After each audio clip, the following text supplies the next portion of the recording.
कैसे आप सभी लोग। मैं बलवंत कुमार आप सभी को आपके YouTube channel back to Gurukul में तहे दिल से स्वागत है। खुदी को कर इतना बुलंद कि खुदा आसमां से पूछे बता तेरी रजा क्या है। तो चलिए आज फिर अपने मैथ के चैप्टर को कंटिन्यू करते हैं और फिर से उन्हीं चैप्टर को शुरू करते हैं जिस चैप्टर का नाम है एलिगेशन और मिक्सचर, यानी हम मिश्रण को पढ़ते हैं। आज मिक्सचर को देख चुका है जिसमें कि दो या दो से अधिक पदार्थ को मिलाने के बाद जो मिक्सचर बनता है, उसी में कॉन्सेप्ट को समझेंगे आज एलिगेशन। एलिगेशन है क्या, सबसे पहले इन बातों को समझेंगे। सबसे पहले आप मेरा वीडियो देख रहे हो, सबसे पहले सब्सक्राइब कर दें और घंटी साथ में बजा दें ताकि मेरा वीडियो आपको सबसे पहले मिलते रहे। मैं आपको हर तरीके के सवाल पढ़ा सकता हूं, चाहे एसएससी हो, चाहे रेलवे हो, चाहे बैंकिंग हो, चाहे डिफेंस हो, हर एक लेवल, चाहे प्री का एग्ज़ाम हो, चाहे मेंस का एग्ज़ाम हो, हर एक तरीके के सवाल आप मुझसे पढ़ सकते हैं। हमारा वीडियो कंटिन्यू देखते रहें। आपको हर एक एग्जाम में इन वीडियो से आपको मदद मिलेगी।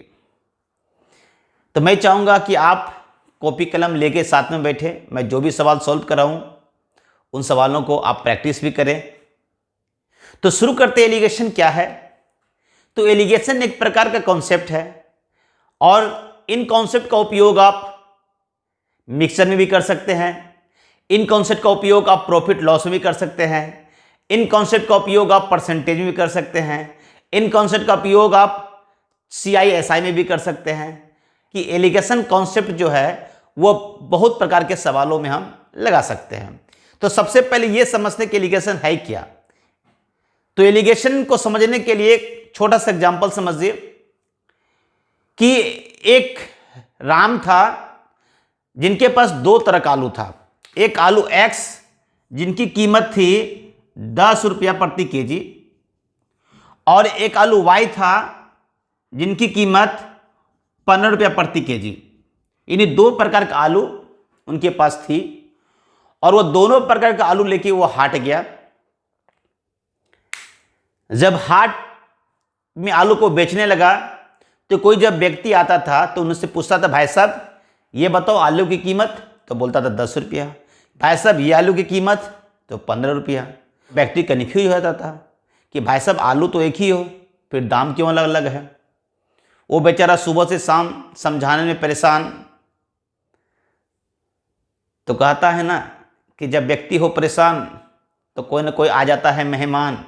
तो उनके पास एक मेहमान आए और उन्होंने एक सलाह दिया कि एक काम करो भाई साहब, आपकी आलू सुबह से तो बिक नहीं रही है, क्यों ना कुछ ऐसा उपाय करो कि X भी असूल हो जाए और Y भी असूल हो जाए और दोनों से आपको भी बेनिफिट हो जाए। तो उनकी बात उन्हें अच्छी लगी और उन्होंने क्या किया, इन दोनों को मिला के एक जेड आलू बना दिया। तो उनकी कीमत उन्होंने तो उससे 13 रुपये प्रति केजी कर दिया। और जैसे उन्होंने इस आलू की कीमत 13 रुपये प्रति केजी किया, उनकी सारी आलू बिक गई। तो एलिगेशन कहता है कि आप X 10 रुपये केजी वाला जो आलू है और Y जो 15 रुपये प्रति केजी वाला आलू है उसको किस पर अनुपात में लिए ताकि आपका जो जेड आलू बना उसका मूल्य कितना हो जाए, तो 13 रुपये केजी हो जाए। सही है। तो एलिगेशन के अनुसार क्या होता है, तो इसे क्रॉस में क्या करते हैं, घटा दिया जाता है। तो 15 में 13 घटा दिया तो कितना बचता है, 2। और यहां अगर घटा दिया जाए तो ये 3 बचता है, यानी इसका अनुपात हो जाता है 2:3। यानी 10 वाला कितना केजी, 2 केजी और 15 वाला कितना केजी, 3 केजी। यदि आपस में मिला दिया जाए तो उस आलू की कीमत कितना हो गया, तो 13 रुपये केजी हो गया। सही है। आप एलिगेशन के कॉन्सेप्ट को समझ चुके होंगे। अब इनका उपयोग हम किस प्रकार करते हैं, तो चलिए आज का पहला सवाल, आज का पहला क्वेश्चन, 30 रुपया प्रति केजी वाला चीनी और 40 रुपया प्रति केजी वाला चीनी को किस अनुपात में मिला दे कि मिश्रण का मूल्य 36 रुपया प्रति केजी हो जाए। तो आज का पहला क्वेश्चन है कि 30 रुपये केजी वाला चीनी और 40 रुपये केजी वाला चीनी को किस अनुपात में मिला दे कि मिश्रण का मूल्य 36 रुपये केजी हो जाए। सही है, तो इसका उपयोग करते हैं कॉन्सेप्ट का। तो पहला क्या है 30 रुपये केजी, दूसरा क्या है 40 रुपये केजी और मिश्रण का मूल्य क्या है तो 36 रुपये केजी। सही है, तो इसको अगर घटा दिया जाए तो कितना आता है 4 और इसको घटा दिया तो कितना आता है 6। तो कितना गया अनुपात 4:6, यानी कहने का मतलब 2 से 2 बार में और 2 से 3 बार में। इसका आंसर हो गया 2:3। तो यानी कहने का मतलब 30 वाला कितना केजी 2 केजी और 40 वाला कितना केजी 3 केजी। अगर इन दोनों मात्रा को मिला दिया जाए तो मिश्रण का मूल्य कितना हो जाएगा तो 36 रुपये केजी। सही है, मेरी बात समझ गए। चलिए आगे देखते हैं। चलिए नेक्स्ट सवाल देखते हैं। यह सवाल परसेंटेज से है कि मीरा के खर्च तथा बचत का अनुपात 3:2 है। उसके वेतन में 10% की वृद्धि होने पर उसके खर्च में भी 12% की वृद्धि हो जाती है, तो उसके बचत में कितने की वृद्धि होगी। बात सही है, तो देखते किस प्रकार सॉल्व करते हैं। तो क्वेश्चन सॉल्व किया जाए। तो क्वेश्चन सॉल्व करते हैं तो देखिए क्या होता है, खर्च और क्या है बचत। तो एक है खर्च और एक है क्या है बचत।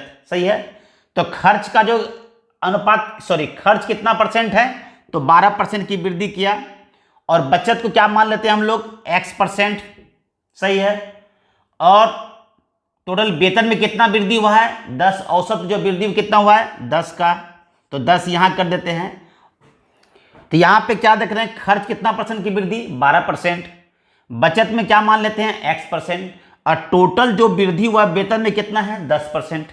आप क्वेश्चन में क्या दिया हुआ है कि इनका जो खर्च और बचत का अनुपात कितना है 3:2। सही है, तो यहां पे ये देख रहे हैं कि 12 में 10 घटता है तो कितना बचता है 2। सही है, तो इसका क्या मतलब हुआ कि यहां पे अधिक है, अधिक में कम घटने पे कितना हुआ 2। सही है, तो आप क्या हुआ कि 10 में 3 घटने कितना बचेगा 7। यानी कहने का मतलब क्या हुआ कि बचत में कितना परसेंट का वृद्धि हुआ तो 7% का वृद्धि हुआ। कोई दिक्कत किसी को? फिर से एक बार देख लेते हैं। खर्च कितना परसेंट था 12%, बचत क्या मान लिए X और टोटल जो वृद्धि कितना हुआ है वह 10% हुआ है। तो यहाँ पे क्या होगा 12 में 10 को घटाते कितना बचता है तो 2, और क्वेश्चन में भी दिया हुआ था 2 दिया हुआ है। सही है, तो इधर कितना दिया हुआ है 3 दिया हुआ है, तो 10 में 3 कितना हुआ 7। सही है, कोई दिक्कत किसी को? यानी टोटल जो वृद्धि हुआ है बचत में कितना 7% का वृद्धि हुआ। आप इन सवाल को इस तरीके से भी सॉल्व कर सकते हैं। सही है, नेक्स्ट देखते हैं। आप एलिगेशन का जो कॉन्सेप्ट है हम औसत में लगाते हैं। 35 विद्यार्थियों का औसत जेब खर्च 550 रुपया है। यदि 5 नए विद्यार्थी समूह से जुड़े जाते हैं जिससे औसत जेब खर्च में 5 रुपये की कमी हो गई, तो 5 नए विद्यार्थियों का औसत खर्च क्या है। सही है, तो इन सवालों को भी हम एलिगेशन से किस प्रकार सॉल्व करते हैं उनको देखते हैं। तो पहला चीज है कि 35 विद्यार्थी का औसत कितना है 550, तो 35 विद्यार्थी का औसत हो गया आपका 550। कोई दिक्कत किसी को? और फिर 5 नए विद्यार्थी का औसत खोज रहे थे, इसका औसत क्या मान लेते हैं हम लोग, x। कोई दिक्कत किसी को? और जब ये 5 नए विद्यार्थी जुड़ते हैं तो औसत में कितनी कमी हो गई, 5 की कमी हो गई। तो 5 की कमी का मतलब हो गया, तो 550 में अगर 5 रुपया कम कर दिया जाए तो कितना हो गया, तो 545 हो गया। कोई दिक्कत किसी को? तो अब यहां से गौर से देखा जाए तो कि 550 रुपया औसत कितना विद्यार्थी का, तो 35 विद्यार्थी का, और x रुपया जो कितना विद्यार्थी का, तो 5 विद्यार्थी का, और इन दोनों का जो औसत कितना है, तो 545 है। अब क्या किया, क्रॉस में अंतर किया जाए, यहां भी क्रॉस में अंतर किया जाए, तो यहां जो क्रॉस में अंतर किया जाए कितना आता है, 5 आता है। और यहां देखिए टोटल 5, तो यहां भी कितना है, 5, तो 1 के बदले कितना हो गया, 1 हो गया। इसका यह मतलब हुआ कि 35 के बदले कितना हो जाएगा, तो 35 हो जाएगा। कोई दिक्कत किसी को? तो यहां पे क्या देख रहे हैं कि 550 में 545 घटा तो कितना हो गया, 5 हो गया। ठीक है, तो यहां पे क्या है कि अधिक में कम को घटा दिए। अब क्या होगा, इसमें इसको घटाना होगा, तो 545 में क्या 35 को घटा देते हैं तो कितना होता है टोटल, तो 510 हो जाता है। ठीक है, यानी 545 में 35 घटा दिया जाए तो टोटल कितना आता है, 510। यानी 5 विद्यार्थी को जो औसत कितना है, वो 510 है। कोई दिक्कत किसी को? मैं जो समझाना चाह रहा हूं आप समझ चुके। फिर से एक बार देखते हैं। टोटल 35 विद्यार्थी का औसत कितना है, 550 रुपया। 5 विद्यार्थी का औसत कितना मान लिए, x, और इन दोनों का जो कुल औसत कितना है, वो 545 है। कोई दिक्कत किसी को? यहां से इसको घटा दें तो कितना रुपया आता है, 5। सही है, तो ये 5 जो इस 5 के बराबर है, तो इसका यह मतलब 1 किसके बराबर, 1 के बराबर होगा। यदि 1 के बराबर है तो यहाँ टोटल विद्यार्थी कितना, 35, तो 35 गुना 1 क्या हो जाएगा, 35 हो जाएगा। कोई दिक्कत? तो इस 35 को क्या किए, 545 में घटा दिए तो कितना निकलता है, 510। यानी x जो माने थे वो कितना आ गया, 510 रुपया। यानी 5 नए विद्यार्थी का औसत जो है वो 510 रुपया है। कोई दिक्कत किसी को? नेक्स्ट क्वेश्चन देखते हैं। उन्होंने क्या किया कि 2/3 में से 60% क्या बनाया, सही बनाया। शेष प्रश्नों के कितने प्रतिशत सही उत्तर दे ताकि उसे परीक्षा में 70% अंक प्राप्त हो, यानी कुल जो से कितना परसेंट हो, 70% हो। यहां पे ये देख रहे हैं कि 60% जो सही कितना दिया, वो 2/3 में, यानी 60% सही है और x% क्या है, शेष बच गया, वो x% मान लेते हैं। सही है, और टोटल जो नंबर कितना परसेंट आना चाहिए, उसको 70% आना चाहिए। कोई दिक्कत किसी को? तो यहां पे इसको घटाते तो कितना आता है, 10। तो अब यहां गौर देखते हैं कि टोटल प्रश्न है कितना, 3, उसमें से 2 सही दिया, यानी इसका रेशियो दिया हुआ है 2, तो इनका रेशियो कितना बच गया, 1 बच गया। तो 1 के बदले कितना दिया हुआ है, 10, तो 2 के बदले यहां कितना हो जाएगा, तो 20 हो जाएगा। बात समझिएगा अब गौर से। टोटल 3 में से उन्होंने 2 प्रश्न क्या किया, उन्होंने 60% सही दिया, तो 60% प्रश्न सही देने वाला कितना संख्या है, 2। तो प्रश्न मेरा कितना बच गया, 1 का कितना मान लिए हैं, x%। सही है, तो इस 1 के बदले कितना निकला, वो 10 सवाल। सही है, तो 1 के बदले 10, तो 2 के बदले कितना हो गया, 20। कोई दिक्कत टोटल? तो अब ये देखना है कि मुझे x जो परसेंटेज जो कितना परसेंट सही देना है, तो 70 और 20 कितना हो गया, 90। यानी वह टोटल प्रश्न जो शेष बचा उसमें से 90% सवाल का क्या करना होगा, सही जवाब देना होगा। कोई दिक्कत किसी को? तो आज का वीडियो कैसा लगा आपको? यदि अच्छा लगा तो लाइक करें, शेयर करें और सब्सक्राइब जरूर करें, साथ में घंटी बजाना ना भूलें, ताकि मेरा वीडियो सबसे पहले आपको प्राप्त हो, इसका भरपूर आनंद आप ले सके। आज के लिए इतना ही। जय हिंद, जय भारत, नमस्कार।